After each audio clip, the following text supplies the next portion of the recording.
Salam əziz izləyicilər. Bax bu gördüyünüz buz kimi dadlı, yayın vazkeçilməz tərxum kompotunu bu gün biz hazırlayırıq.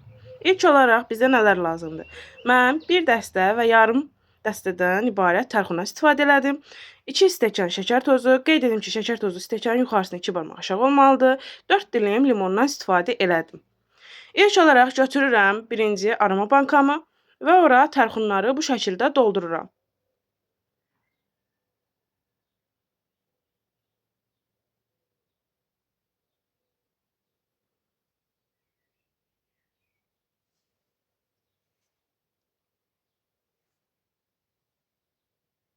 Tərxumları bu şəkildə doldurduqdan sonra üzərinə hər birinə ayrı-ayrılıqda 2 dilim limon əlavə eləyirəm.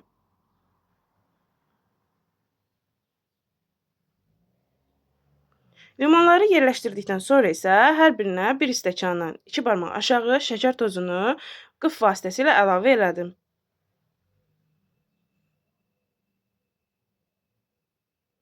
Daha sonra üzərinə isti qaynaya-qaynaya çaynikdən isti suyu əlavə elədim və ağzını bez vasitəsilə möhkəm tutub sıxdım. Çalışın siz də bu şəkildə bağlayın.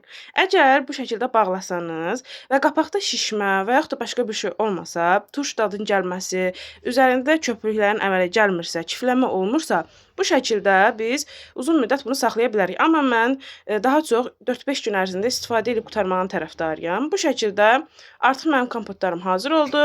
Şəkər əriyənə qədər gözlədim. Şəkər əriyəndən sonra isə qoydum soyuducuya. Artıq soyuq olandan sonra soyuducuya qoydum və bu cür gözəl, möhtəşəm tərxum kompotumuz alındı.